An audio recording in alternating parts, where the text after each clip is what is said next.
Оройн дарилжаачтай өнөөдөр 9 сарын 24-ний өдөр чарт энэ 7 хоногийн анхны чарт анализтай тавтай маршил. Бид энэ 7 хоногт уламжлал ёсоор өнгөрсөн 7 хоногт ерөнхийдөө юу болов, ирээдүйд ханшин дээр ямар хөө байдалтай хүртэлгэн үргэлжлэх вэ гэдгийг дахиад ярилцаад явах болно. Бидний ярилцах хэвээр хамгийн ихний пэр бол евро USD. Тэгэхээр өнгөрсөн 4 дахь өдрөөс хойш евро USD-д юу болов, цаашдаа бас юу болох талаар эхлээд ярилцгаая. Өнгөрсөн 4 дахь өдөр евро USD маань тэгэхээр эхлээд 1-5 дахь давлгаагаа хийсэн, дараа нь ABC-гээ хийсэн, дараа нь FOMC-ийн үеэр 1 дахь давлгаа, ABC-гийн дараах 1 дахь давлгаа, за FOMC-гийн дараа 2 дахь давлгаа буюу ёроолоо үүсгээд явсан гэж ярилцж байсныг санаж байгаа байх. Тэгэхээр inflation цэг маань бидний ёроол буюу 2 давлгааны доор үүсэж явсан, за тэнцээ тавьсан гэж ярилцж байсан. За одоо харин үүний дараа давлгаа маань 45 руу шилжүүлээд харах юм бол 2 гэсэн давлгааг хийж дуусгасны дараа ерөнхий давлгаа 3-ыг эхлүүлсэн. Ерөнхий давлгаа 3-ыг эхлүүлэхдээ энд байгаа бид нар 2-ын төгсгөлөөс дэшегээ 1 дахь давлгаа 2 дахь давлгааг үүсгэсэн байдалтай байж байна. За тэгэхээр энэс цаашаа ерөнхий давлгаа доторх сав давлгааны 3 давлгаа маань үргэлжлэх нэ. За тэгээд 4, 5 дахь давлгаанууд үргэлжлээд явах бол ерөнхий давлгаа доторх сав давлгаа 5 маань ерөнхий давлгаа 3-тайгаа хамтдаа тэнцэж ирэх болно. За 4 бол голд нь гэх мэтчлэнгээр ингэж явах болно. За тэгэхээр ерөнхий давлгаа 3 доторх сав давлгаанууд 1, 2 маань үүсэхдээ 2 дотроо бидэнд эндээс эхэлсэн W, X, Y гэсэн давлгаануудыг үүсгэж өгсөн байна. За мэдээж энэ чинь correction давлгаа үүснийхаа дараа цаашаага үргэлжлүүлээд давлгаа маань үүснэ. Тэгэхээр бид энэ чинь арилжааны боломж үүсэж байна. Сав давлгаа маань 3 дотроо явж байна. За үндсэн давлгаа нь маань мөн 3 дотроо явж байна. За тэгэхээр Elliott wave theory дотор 3 дахь давлгаа бол импульс давлгаа. Импульс давлгаанд бид нэр арилжаанд орсноор илүү ашигтай байдаг гэдгийг бол мэдчихэж байгаа байх. За тэгэхээр өмнө нь одоо үүсгээд байгаа энэ оройны дээхэн талд бид бай арилжааны захиалга харж болох. За бай арилжааны захиалга харахдаа бид нар TP-гээ дээшээгээ үндсэн давлгаа 3 төгсөх газар буюу энэ хасах 161.8 хүртэл харж болох. За тэгэхээр ягаад энэ хасах 161.8 бэ гэх юм бол өнгөрсөн 4 дахь өдөр ярилцж байсан бид нар C давлгааны төгсгөл буюу 1 давлгааны эхлэлээс төгсгөл хүртэл тац Fibonacci level хасах 161.8 хүртэл үргэлжлэх боломжтой байх нэ. За тэгээд хэрвээ одоо яг юм чи арилжаанд дээшээ сэтэлж чадах юм бол бид арилжаанд бай орж болно. За харин бид invalidation цэгийг WXY 2 давлгаа үүссэн ёроол дээр тавиад өгч болох. Тэгэхээр бид нар SL-ийг энэ доор тавиад өгч болох. За одоогийн байдлаар хэрвээ бид ийм арилжаанд орсон тохиолдолд бидний R-аар 524 байдалтайгаар харж болох нь. Тэгэхээр бид 1% эрсдэлд оруулаад 5 гаруй хувийг ашиг авч болохоор байна. Энэ хөдөлгөөнийг бид дараагийн 4 дахь өдөр чарт анализаар дахин оруулах болно. Хэр амжилттай ашигтай байгааг хэрвээ алдагдaltaй гарсан бол алдагдaltaй гарсан хэлээд явах болно. Дараагийн ханш нь бидний AUD USD доллар. За тэгэхээр өнгөрсөн 5 дахь болоод 40 өдрөөр 1 дахь өдөр бидэнд бага зэргийн өөрчлөлт орсон. Ямар өөрчлөлт орсон бэ гэх юм бол AUD USD-ийн 4 цагийн чартыг харвал бид нар өмнө нь энд 1-р давлгаа, 2-р давлгаа гэж үзэж байсан бол ерөнхий давлгаанууд үзэж байсан бол үүнийг дээшээгээ зөөгөөд за энэ дээр авчирсан байна. За тэгэхээр 1-р давлгаа энд дууссан, 2-р давлгаа маань энд дууссан. Тэгээд цаашаага одоо бол 3-р давлгаа дотроо явж байна. За 3-р давлгаа дотор бидний хувьд хэрвээ Elliott wave 1-р давлгааны эхлэлээс төгсгөл хүртэл татаж өгөх юм бол дараагийн 3-р давлгаа маань хасах 161.8 буюу 0.70-394 хүртэл үргэлжлэх магадлалтай байна. За тэгэхээр хэрвээ бид нар 45 минут руу харах юм бол 1-р давлгаа маань энд дуусаад 2-р давлгаа маань за энд дууссан. За түүнээс хойш 3-р давлгаа доторх за үндсэн давлгаа 3-р давлгаа дотор үүссэн 1-р давлгаа за тэгээд 2-р давлгаа одоо энд явагдаж байгаа давлгаанууд бол 3-р давлгаа гэж хэлж болох. За тэгэхээр эндээс ABC гэсэн flat дүрс үүсгээд явсан байгаа гартын. За үүний дараа бидэнд дээшээгээ дахин давалгаанууд гарч ирсэн. За тэгэхээр энэ давалгааг юу гэж тооцох вэ гэхээр эндээс 1-р давалгаа, за 2-р давалгаа, үүнээс цаашаа 3, 4, 5 гэсэн сав давалгаанууд гарч ирэх нь байна. За тэгэхээр сав давалгаа дотроо бидэнд бага зэргийн доошоо correction давалгаа үүссэний дараа 3-р давалгаа импульс хөдөлгөөнө хийж гисэн. За тэгээд би саяхан арилжаанд энэ хавцаа орчихсон байгаа. За тэгэхээр миний TP бол дээшээгээ 4 цагийнхаа өмнө хийлж байсан 1-р давалгаа буюу энэ үндсэн давалгааны хасах 161.8 хүртэл ингэж TP-гээд тохируулсан байна. За тэгээ буцаад 45 руу харах юм бол бид нар invalidation цэгийг бас зөөх боломжтой болно. За invalidation цэгийг хаана зөөх вэ гэх юм бол хамгийн сүүлд баталгааж гарч ирсэн 1-р давалгаагаа дээшээ сэтэлсэн учраас энийг 2-р давалгааны төгсгөл гэж тооцсон учраас би invalidation цэгийг дээшээ зөөж өгсөн байна. За тэгэхээр бид нар invalidation цэгээ SL дээрээ тааруулж өгөх юм. За тэгэхээр бидний RR бол ойролцоогоор 7 RR-тай биднэрт арилжааны боломж энэчээ Audio SD дээр бас мөн гарч ирсэн байх нэ.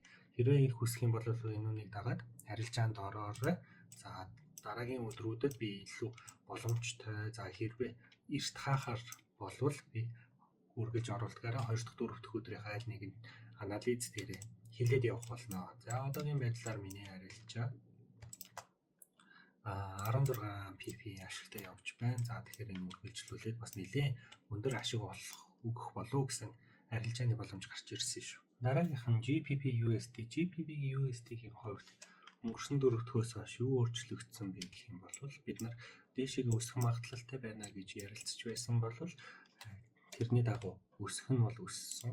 Гэхдээ яг дөрмийн Elliott wave төрмийн дагуу хөдөлгөөнүүдийг хийгээгүй учраас би бага зэрэг давалгаанууд тоололтын дээр өөрчлөлт оруулсан. За тэгэхээр ерөнхий цагийн маань давалгаа нэг нь хойш зөөгдөж энд ирсэн. За хоёр нь маань бас мөн зөөгдөж энд ирсэн байна. За тэгэхээр ерөнхий давалгаа 3 дотроо явж байгаа гэдэг маань хിവэрээ үргэлжилж байгаа. За тэгээд 45 минут руу шилжүүлээд харах юм бол ерөнхий цагийн 3 дотроо ямар хөдөлгөөн хийсэн бэ? Ерөнхий цагийн 3 дотроо хөдөлгөөн хийхдээ бидэнд 2-оос эхлүүлээд эндээс эхлээд 1 2 3 4 5 гэсэн. За нэг иймэрхүү хөдөлгөөнийг хийсэн байгаа. За тэгээд энэ хөдөлгөөн маань ерөнхийдөө ямар хөдөлгөөн бэ гэж үзэх юм бол ending pattern байгаа. За иймэрхүү байдалтайгаар ending pattern үүссэн бол ардаас нь correction давалгаа бол ялцчгүй ирдэг. Correction давалгаа маань эрэхтэй шигээ W X Y гэсэн байдалтайгаар бидэнд давалгаа ирсэн. За тэгээд би өөрөө арилжаанд энд Y давалгаа сүүлийн орой дээр орсон байгаа. За тэгэхээр үүнийг би 4 дахь өдрийн анализ дээр хийлээгүй энэ арилжаанд орох талаар юусоо хийлээгүй. Ягаад гэх юм бол энэ бол миний өчигдөр орсон арилжаа байгаа. За тэгэхээр өчигдөр орсон арилжаанда би дэшиг одоогийн байдлаар ашигтай явж байгаа. За тэгэхээр хийлээгүй учраас би энийг энэ юм дээр бичлэгүүд дээр тооцохгүй. За тэгэхээр үүнээс цаашаа ерөнхийдөө ямар хөө байлтай явж байна вэ гэхээр Y давалгааны дараа эндээс 1 дахь давалгаа, жижиг 2 дахь давалгаа, за ингээд дэше 3, 4, 5 дахь давалгаанууд хийгээд явах боломжтой байна. Хэрвээ хүсэх юм бол та нар маань одоо эндээс арилжаанд ороод за тэгээд typical Fibonacci-г татахдаа 1 давалгааны эхлэлээс төгсгөл хүртэл нь татаад өгч болно. За тэгэх юм бол бидний хамгийн ойрын цаг хасах 161.8 хүртэл явах болов гэсэн төлөвлөгөөтэй байна. За тэгэхээр TP-г эндээ зоогоод өгнө. Харин жижиг цагийн invalidation маань Y давалгааны ёроол дээр нь орж ирэх болно. За тэгэхээр бид нэр stop loss-а доошоо энэ татаад өгч болно. За тэгэх юм бол багахан 139 RR-тай 139 RR-тай бид нарт арилжааны боломж олдох боломжтой байна. Хэрвээ юуны хэтэрхий эрсдэлтэй байна гэх юм бол дараагийн арилжааны боломжоо хүлээхийг зөвлөмөр байна. За тэгэхээр GPP USD-гийн хувьд бол өнөөдрийн хувьд яг баталгаатай арилжааны энд ороорой гэсэн зүйл болоод байгаа халуун байна. За дараагийнх нь бол USD JPY. USD JPY маань бид нар 17 онд хамтдаа ярилцаад арилжааны боломж гарч ирсэн гэж ярилцаж байсан. За тэгээд 17-ны дараа 19-нд буюу өнгөрсөн 4 дахь өдөр арилжаа маань ашигтай явж байна. Тийм учраас бид ESL-ээ зөөлөө гэж бас ярилцаж байсныг санаж байгаа байх. За тэгээд түүнээс хойш юу болсон бэ? Түүнээс хойш бидэнд мөн арилжаа маань үргэлжлүүлэн өссөөр одоогийн байдлаар 332 pp ашигтай. Ойролцоогоор 332 pp ашигтайгаар явж байна. 4 цагаар харах юм бол. За 45 минут руу шилжүүлээд харах юм бол бид 1 2 3 4 5 гэсэн давалгаануудыг одоо аль хэдийн хийгээд дуусчихсан байгааг харж байна. За үүний дараагаас бид нар энэ үнийг ерөнхий давалгаа эндээс эхэлсэн 5 дээрээ давхардаж 1 дуусаад 2 за ингэүүнээс цаашаа 3 4 5 гэх мэтчлэн ингээд явах болов гэсэн төлөвлөгөөтэй таамагтай байна. За тэгэхээр 5 давалгаа маань C давалгааг төгсгөл дээр давхцаж ирэх боломжтой. Тэгэхээр одоогийн байдлаар 2 буюу 2 дуусаад ерөнхий давалгаа 3 маань эхэлж байгаа учраас арилжаанд орж амжаагүй байгаа. Өнгөрсөн 7 хоногийн 2 дахь өдөр арилжаанд орж амжаагүй хүмүүс маань одоо бол арилжаанд орж болохоор байна. Одоо харин арилжаанд орох юм бол бид нар өмнөх оройгоо үүсгэсэн энэ оройг сэтлээд дээшээ явсан тохиолдолд өөр хин дээшээ C давалгааны төгсгөл буюу 151 577 гэсэн ханш хүртэл харж болох. За тэгэхээр өмнөх бичлэгүүдийг үзээгүй хүмүүст энэ C давалгааны төгсгөл яагаад гарч ирж байгаа вэ гэх юм бол бүр өмнөх хөдөлгөөнийхөө Fibonacci retracement-ийг эхлээс нь төгсгөл хүртэл татаад үзэх юм бол 50 гэсэн утга маань энэ дээр давхцаж орж ирж байгаа. За тэгэхээр энэ хүртэл энэ дэшиг өсөлттэй хөдөлгөөн буюу ABC correction давалгаа ABC төгсгөл энд ирэх болов уу гэсэн таамагтай байна. За тэгэхээр харин одоо бид нар SL-ийг хаана тавих вэ гэх юм бол бидэнд 4 дээр тавих боломж байна. Хэрвээ илүү safe байдлаар илүү аюулгүй байлгая гэж үзэх юм бол энэ validation цэгийг бид татаад 4-ийн ёроол хүртэл авчирч ирж болно.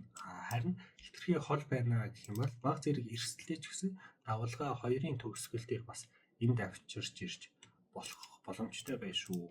За тэгэхээр SL өөрийн risk management-ээс хамаарат за нэг бол энд буюу 143 152 дээр за аль эсвэл 141 748 дээр тавьж болно. За хэрвээ хол SL дээр тавих юм бол RR бидэнд 238 RR-тай харин ойр SL тавих юм бол бид нарт 459 RR-тай арилжааны боломж гарч ирсэн байна. За одоогийн байдлаар би энэнийг арилжаанд орчихсон байгаа тул SL-ийг наашаага татаад би энд 141 757 хавцаа. За энэ дөрөвдүгээр давалгааны ёроол дээр авчирчихсан байгаа. Тэгэхээр одоогийн байдлаар бидний ашиг бол нийтдээ 341 pp ашигтай.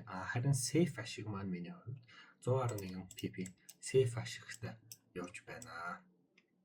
Тэгэхээр үргэлжлүүлээд арилжаагаа хүлээх болно. За одоо үүсгэсэн байгаа оройгоо дэшигээс сэтэлж гарсан тохиолдолд арилжааны боломж гарч ирсэн байна. USD JPY-ийн хувьд. USD CHF-ийн хувьд юу болсон бэ гэхээр өнгөрсөн 7 хоногийн 4 дахь өдөр бидэнд арилжааны боломж гарч ирлээ. За яагаад гэх юм бол C давалгаа дууссаны дараа нэг дахь давалгаа, хоёр дахь давалгаагаа энчээ дуусгаад за тэгээд доошогоо орох боломжтой байна гэж ярилцаж байсан ч гэсэн бид нарын invalidation буюу юу за SL тавьсан цэгийг маш торгуу зүрээр авсан байна. За хэрвээ энэ дээр SL цохиулаагүй бол одоогийн байдлаар арилжаагаа үргэлжлүүлээд бариарай гэж хүсэж байна. За тэгэхэд одоо 45 минутын дээр бас тэгээ арилжааны боломж гарч ирсэн. За тэрний ямар боломж вэ гэх юм бол бид өмнө энийг нэгдүгээр давалгааны төгсгөл энийг хоёрдугаар давалгааны төгсгөл гэж хэлж байсан ч гэсэн бидний SL буюу invalidation цэгийг дэшегээ хүрсэн учраас бид энийг баг зэрэг өөрчлөх шаардлагатай болсон. За тэгэхээр өөр яаж өөрчлөгдсөн бэ гэхээр хоёр давалгаа маань төгсгөл маань энд хүрч ирж байгаа. За тэгэхээр хоёр давалгааг хийхдээ эндээс эхлүүлсэн хөдөлгөөн маань энд A давалгаа, B давалгаа, C давалгааг ингэж дуусгаж байна гэж үзье. За тэгэхээр дуусгасан ерөнхий шалтгаан маань за энд үүсгэсэн ёроолыг доошогоо сэтлээд явсан. За тэгэнгүүтлээ бид нар хоёр давалгаа дуусаад C давалгаа дуусаад цаашаага 3 дахь давалгаагаа эхэлж байна гэж үзсэн. За тэгэхээр дотроо сав давалгаа, 1 давалгаа, 2 давалгаа одоо ингээд цаашаага 3 4 5 гэх мэтчлэн ингээд явах болов гэсэн таамагтай байна. За тэгэхээр энэ бол ерөнхий давалгааны доторх жижиг сав давалгаанууд. Тэгэхээр бүгд 3 дахь давалгаа дотроо багтаад сав давалгаа 5 маань давалгаа 3 дээр ингэж давхцаж орж ирэх болов гэсэн таамагтай байна. За тэгэхээр одоо бид нар арилжаанд яаж орж болох вэ гэх юм бол давалгаа 1-ийн үүсгэсэн энэ ёроолол дээр бид өөрсдийн cell захиалгыг short position-ийн захиалгыг өгч болно. За тэгэхээр invalidation цэг маань хэрвээ ханшмаа доошоогоо үргэлжлүүлэн унсаар 1-р давалгааны ёроолыг доошоогоо сэтэлсэн тохиолдолд бид арилжаанд орно. За тэгэхээр 2 дахь давалгаа маань энд дууссан гэдэг баталгаа авч байгаа учраас бид invalidation цэгийг 2 дугаар давалгааны төгсгөл буюу энэ орой дээр тавьж өгөх боломжтой. За тэгэхээр бидний SL бол энд орж ирэх нэ. За тэгээд хэрвээ ойр цагаар харъя гэж хүсэх юм бол бид нар Fibonacci-га татаад хасах 161.8 гэх. За энэ хүртэл 83565 хүртэл арилжааныхаа 283-т R арилжааны боломжийг харж болж байна. Аль эсвэл бүр илүү том цагийнхаа Fibonacci-г татаад эндээс C давалгааны төгсгөлөөс 1-р давалгаа хүртэл за ингээд өмнө нь ингэж оруулж ирсэн шиг за бас яг ингээд иймэрхүү оруулж өгч болж байна. Тэгэх юм бол бид нарт 6 R-тай арилжааны боломж гарч ирсэн байх нэ. Гэвч хэрвээ ханш маань эндээс бидний захиалгыг авсан ч бай, аваагүй ч бай, ямар ч байсан бүр дээшлээд ирэх юм бол за дээшилсэн тохиолдолд бидний жижиг цагийн invalidation зөөгдөж 2 давалгаагийн байршил маань шинэ үүсгэсэн орой руу зөөгдөх хандлагатай байна гэдгийг урьдчилан тооцоолоорой. USD CAD-ийн хувьд бидэнд ямархуу боломж олдсон бэ? Өнгөрсөн 7 хоногоос юу өөрчлөгдсөн бэ гэдгийг хамтдаа ярилцгаая. За USD CAD-ийн хувьд өнгөрсөн 7 хоногийн 4 дахь үе буюу 19-нд би арилжааны боломж гарч ирж байна гэж хэлж байсан бол 17-нд бол харин би ESL зохиулсан талаараа хэлсэн. 19-нд бид дахиад арилжааны боломж гарч ирсэн гэж хэлж байсан. За тэгэхээр тэр арилжааны боломж маань бидний захиалгыг аваад за үргэлжлүүлээд доошоогоо хөдөлсөн байдалтай байж байна да. За үүнийг дагаж арилжаанд орсон бол одоо бидэнд ESL зөөх боломж олдсон. За тэгэхээр 2 дахь давалгаа маань ерөнхий давалгаа 2 дахь давалгаа маань энд дууссан байгаа. За үүнээс үргэлжлүүлээд ерөнхий давалгаа 3 доторх сав давалгаа нэг маань эндээс эхлээд 2 за ингээд 3 дахь дотроо явж байна. За ингээд 3 4 5 гэх мэтчлэнгээр ингээд цаашаа үргэлжлэх болно. За тэгэхээр 3 дахь давалгаа ерөнхий давалгааны 3 маань сав давалгааныхаа 5-тайгаа хамтдаа ингээд дуусах болно гэсэн ерөнхий таамагтай байна. За тэгэхээр нэг дахь давалгаа маань орой 2-ыгаа үүсгэсэн учраас бид нэр SL-ийг ийшээгээ зөөх боломжтой буюу invalidation-ыг энд тавих боломжтой болж эхэлж байна. Тэгэхээр хэрвээ арилжаанд орсон бол SL-ийг доошоо зөөгөөрэй. За мөн энэ орой дээр ч ихсэн бас зөөж болно. Яагаад вэ гэх юм бол өмнөх ёроолуудаа хүчтэйгээр доошоо сэтэлчихсэн байгаа учраас энэ хөдөлгөөн маань цаашдаа үргэлжлүүлээд ч доошоо явах болов гэсэн бодолтой байна. Харин бидний TP-ийн хувьд өмнө нь ярилцаж байсан. За энэ маш том daily chart дээрх flat pattern-ны доотлын A-ийн төгсгөл хүртэл явж C маань дуусах болов гэсэн бодолтой байна. За тэгэхээр бидний одооны арилжаа бол 1124 RR-тай явж байгаа. Нэлээд удаан баригдана гэдгийг бас анхаараарай. За яг одоогийн ашиг бол бидэнд одоогийн байдлаар 65 pp ашигтай явж байна. Одоо үргэлжлүүлээд дараагийн 4 дахь хүртэл энэ хөдөлгөөн цаашдаа ямар хөө байдалтай явах вэ гэдгийг хамтдаа ажиглацгаая. Харин одоо бид нарын хамгийн их арилжах дуртай XRUSD буюу алтан дээр ямар хөө хөдөлгөөнүүд өөрчлөлт орсон уу ороогүй гэдгийг хамтдаа харцгаая. За одоогийн байдлаар бид нар daily chart-ыг харж байна. За 1 2 3 4 5 дахь хөдөлгөөнөө дээшээ хийгээд явж байна гэж ярилцж байсан. Хомсгийн мэдээнээс болоод энэ үргэлжлүүлээд дээшээгээ өгсөн гэсэн таамгийг үзүүлж байна гэж би өмнөх 4 дахь өдөр ярьж байсныг санаж байгаа байх. За тэгэхээр 4 цаг руу хараад үзэх юм бол хамгийн сүүлд юм дээшээгээ тренд үүсгээд явж байгааг харж байна. За тэгэхээр энэ тренд маань цаашаа ерөнхий давалгаа 5 доторх 5-ыг хийх гээд л явж байна гэж ойлгож байна. За харин нэг цаг руу шилжүүлээд харах юм бол бидэнд хамгийн сүүлийн импульс хөдөлгөөн маань дэшегээ эндээс ихэлсэн. За тэгэхээр 1 2 дэшегээ одоо 3 4 5 гэх мэтчлэнгээр энэ дээр давхцаж орж ирэх болов уу гэсэн бодолтой байна. За тэгэхээр 3 дотор явж байгаа байхan. За 3 дотор 2-ын төгсгөлөөс 3 дотроо бас мэдээж олон давалгаанууд хийгээ явсан байгаа. За тэгэхээр бидэнд цаашдаа ерөнхий давалгаа 5 болон сав давалгаа 5 хүртэл арилжааны боломж гарч ирсэн. За түүнийг бид нар 45 руу шилжүүлээд харах юм бол энд байгаа 2640 гэсэн ханшин дээр бид арилжааны боломж харж болох. Харин энэ арилжааг бид нар аль хүртэл харж болох вэ гэх юм бол өмнө нь хийсэн энэ нэг давалгааны эхлээс төгсгөл хүртэл татсан Fibonacci-гийн хасах 161.8 хүртэл эхний ээлжинд харж болох нэ.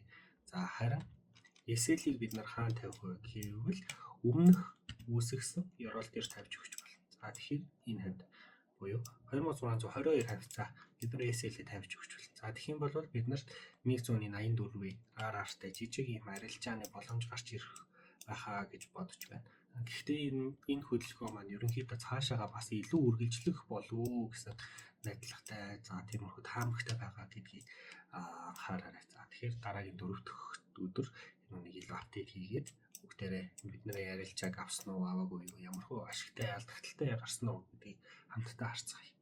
BTI буюу crude oil тосны үед бид нар юу болсон бэ? Өнгөрсөн 4 дахь өдөр бид нар арилжаанд орлоо гэж хийж байсныг санаж байгаа байх. За тэгсэн бол өнөөдөр энэ маань бидний хувьд SL згсэн байна. Бид нар цаашдаа ямар хөө байдлаар явах вэ гэх юм бол энэ хөдөлгөөн маань үргэлжлүүлээд доошлох юм бол бид нарын 4-р давалгаа маань эндээс ийшээгээ шилжиж за 5-р давалгааны эхлэл ирлээ гэж үзэх болно.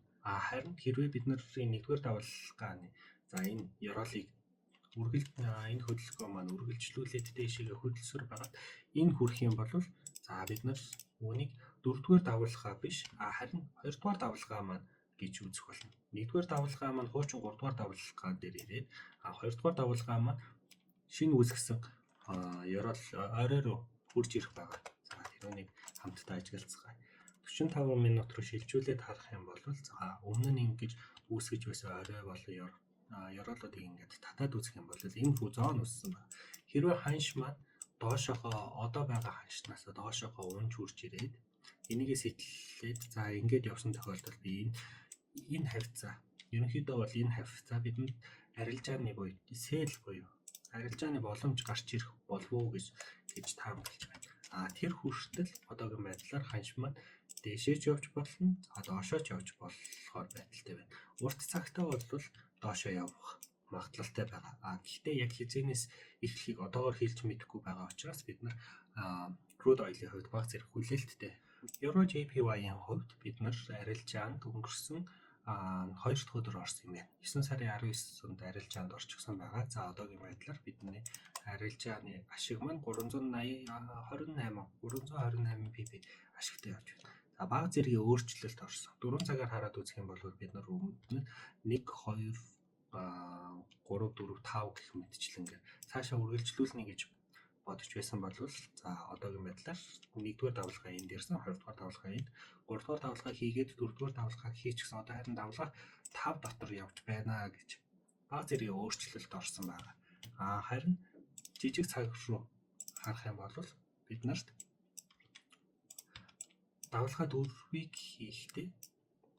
давалгаа 4-ийг хийгээд үргэлжлүүлээд дээшээгээ явж байгаа. За харин одоо эндээсээ хэрвээ энэ цэгийг доошоогоо сэтэлж гарах юм бол